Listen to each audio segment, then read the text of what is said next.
السلام عليكم شباب. اليوم راح نجرب موجو لانشر واكثر من اصدار، ونجرب خاصة الفورج لان صراحة انا ما احب الاصدارات الثانية. راح اجرب 1.18.2 بمودات، 1.21 صراحة ما منزل مودات بس راح اجرب. فنجرب اول شي 1.18.2. طبعا هنا صارت له مشكلة بسبب برنامج الاستخراج او شي او هيك شي، انت ما جربت. المهم حدثته ونظفت بعد المودات وصار، وراحت المشكلة باختصار.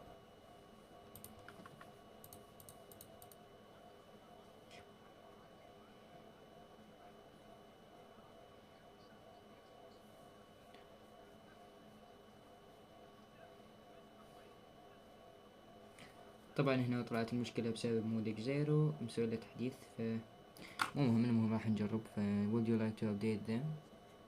لا ما اريد انا احدث مود الخريطة، ما عنديش كم مود. راح اجربكم بعض من المودات. فسؤال، هل موجو لانشر مفيد يعني لانشر تقدر تلعب عليه ماينكرافت جافا ملتي بلاير، يا اما تسوي حساب يعني من نفس اللانشر من نفس البرنامج، وهذا ما يفيدك بس باللان يعني من نفس الشبكة.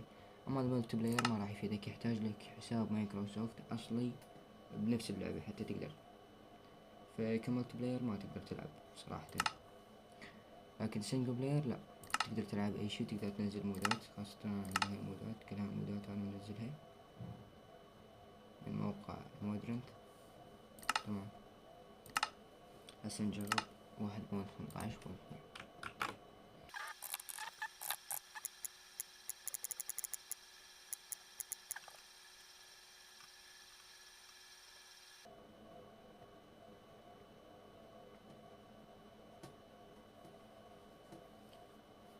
اوكي تمام، رسبنا بالعالم بس ليش ما جاي يتحرك؟ تمام تمام. رسبنا طبعا هذا سكن ستيف، طبعا ما عنده حساب. فنكمل نجرب لكم المودات. من هنا ما عندي المود منيو فما طبعا نكمل جمع خشب.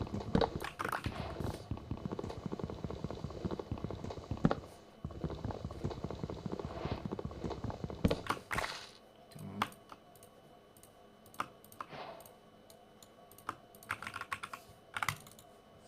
ايش بتحول. تمام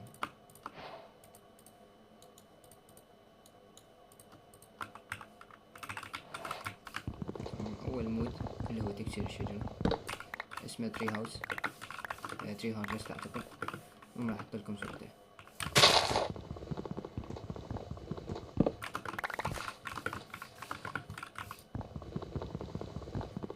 تمام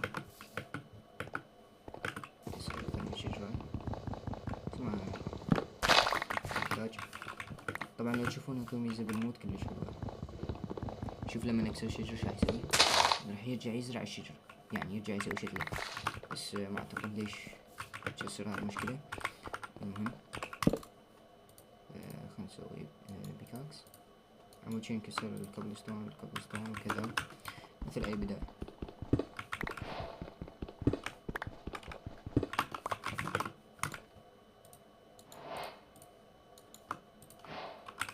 تمام، شوف هذا المود الثاني اسمه اعتقد نسيت شنو، فين ماينر ذكرته. تشفت راح يكسر لك اي اور بالجمع، فهذا كلش مفيد. طبعا انا المودات جربتها بس على 1.18.2. هذا افضل اصدار تقدر تنزله على الموجو لانشر، يعني اذا تريد نصيحة.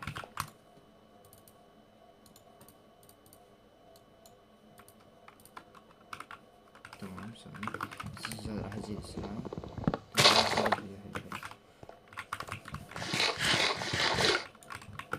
بس المشكلة ما اعتقد من كوبر ما اقدر اسوي من كوبر.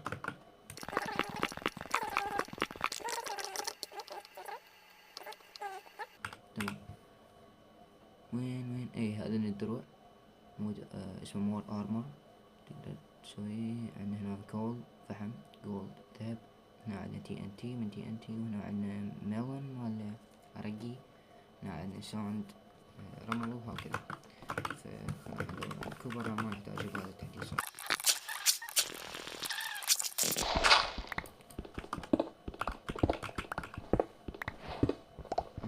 هسه مجرد نكسر الفحم راح ينكسر كل الفحم. حلو حلو حلو.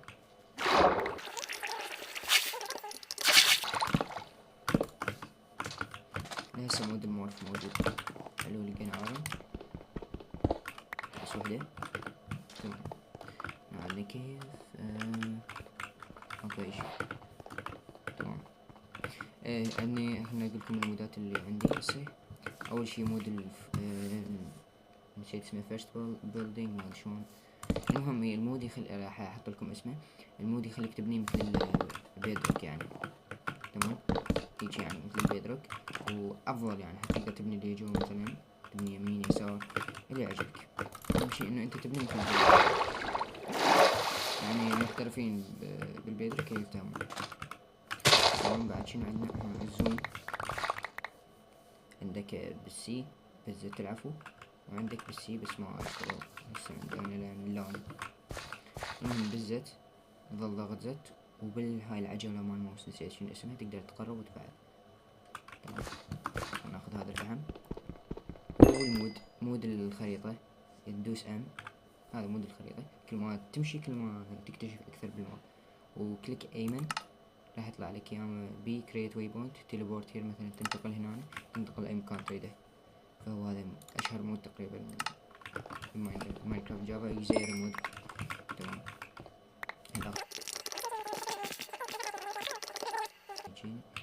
جي يب هذا المود المورف. مود المورف اسمه مو مورف اسمه دينتي اعتقد راح احط لكم اسمه.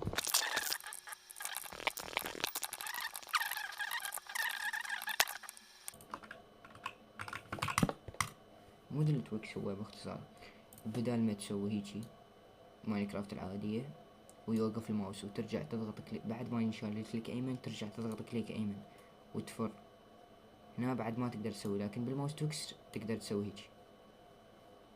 شوف وهذا له فائدة او تقدر تسوي هيك بسهولة. شوف ما تحتاج تقطع. او مثلا انت عندك تشستين مثلا. تمام تشستين وهاي التشستين متروسة غراض. تمام ويعني اغراض متنوعة ما تقدر تشيلها بنفس الوقت مثلا يعني هيك متنوعة. المهم متنوعة. فشي تسوي انت مجرد انت بدل ما تضغط شيفت مرة واحدة تظل ضغط راح يسحب كل الغراض. فهذا الماوس تويكس من افضل المودات اللي عندي. تمام وعندي مود نسيت اسمه بس راح احط لكم اسمه اللي هو هذا المود يساعد على البناء. مشهور طبعا بس لا صراحة يسوي كلش لاك. المهم مثل هيج فكرته. تمام طلعنا يسوي لاك.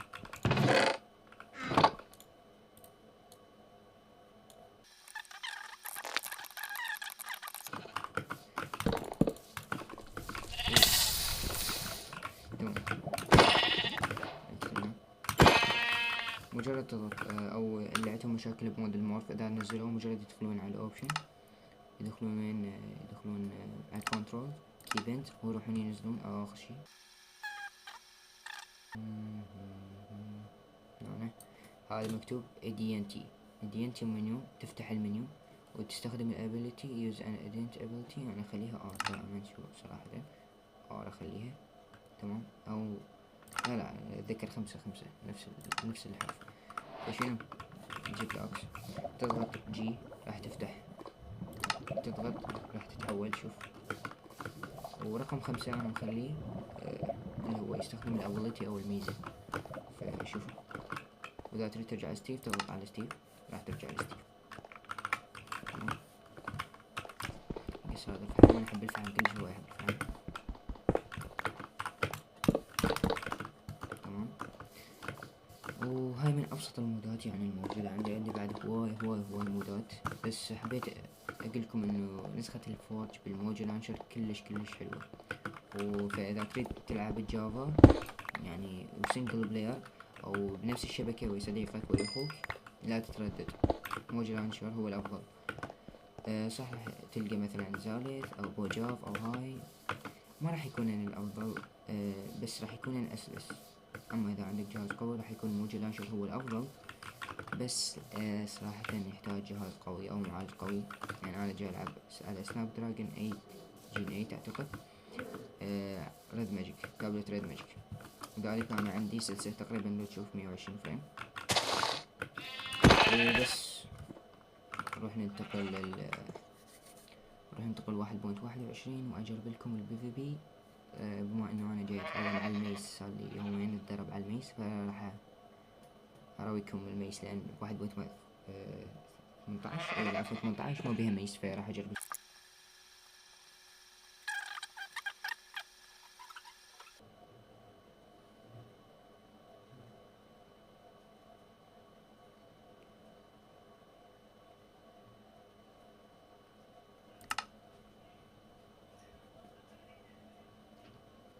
شو دخلت السيرفر الخاص بي، سيرفر أتدرب عليه أنا. طبعا بنفس الوقت اللي دخلت الجافا وجربت الموجي لانشر، أنا بديت أتعلم على الميس. يعني مو أول ما نزلت الموجي لانشر، بس من قررت يعني إنه أنزل هذا التحديث الجديد، فأنا بدي أتدرب على الميس. صار لي هواي ما داخل، وصار لي هواي ما متمرن، بس راح أجرب وياكم. طبعا قتلت الوذر، قتلت نسيت شنو اسمه هذا الوحش الجديد المرعب، وقتلت التنين، وتدربت على القوم، وتدربت على ارمر ستاند. فأول شي شنو نحول اسمه نار.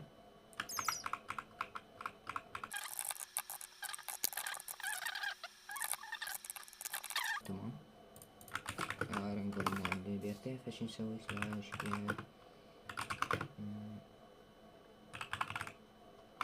جولم سبون ايج، فنجيب 64. تمام، نرسبنهم.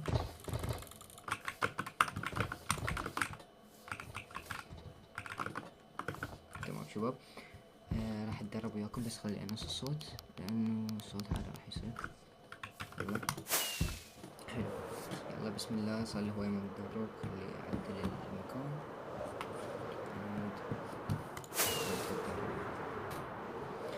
وانطونا رايكم بالتعليقات على المستوى. بعد الموبايل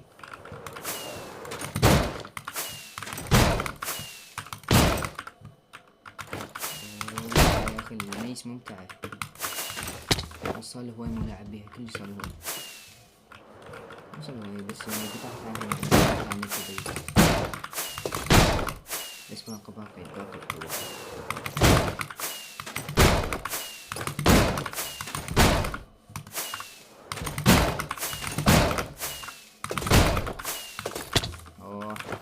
المشكلة انه انا ما اقدر، لان صوت الماوس والكيبورد كلش عالي، وانا يعني الفجر جاي اصور، فهاي المشكلة فقط، انه انا قدرت اسوي اظل ابقى هواي اسوي يعني اكتور، فراح على كيفي.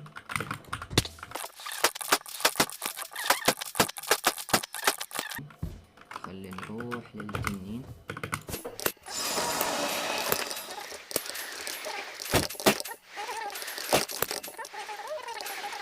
هيجيرز باختصار 4 كريستالات بهذا النموذج تقريبا. عادي يعني مو شرط الا هنا، على اهم شي اذا 3 بلوكات، ف4 كريستالات منفردة بهذا الشكل، فراح يبدي يوزع الطاقة على كل الكريستالات.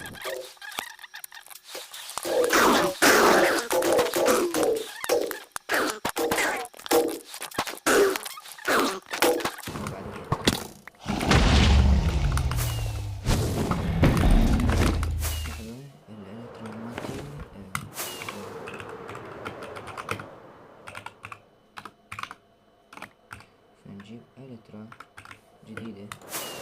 تمام، كفاية. لا يلا مو مشكلة، نسيت. بس لازم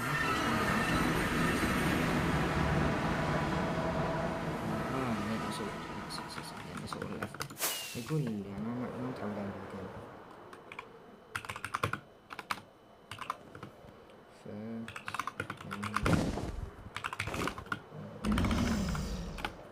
حلو.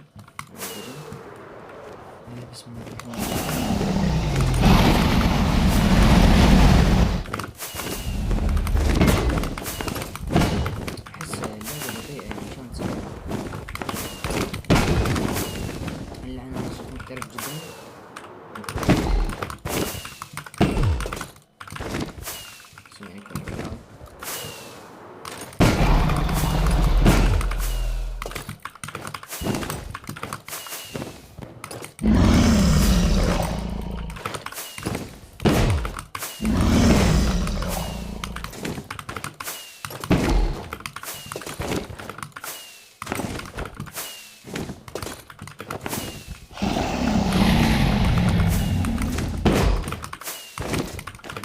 حوسي مستحيل مستحيل.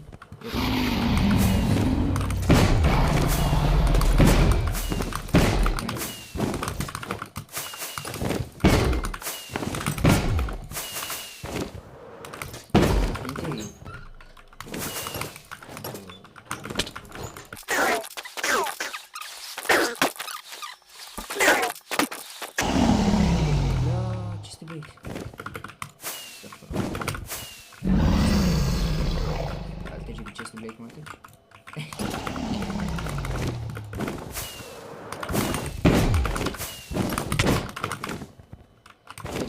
حلو خلاص.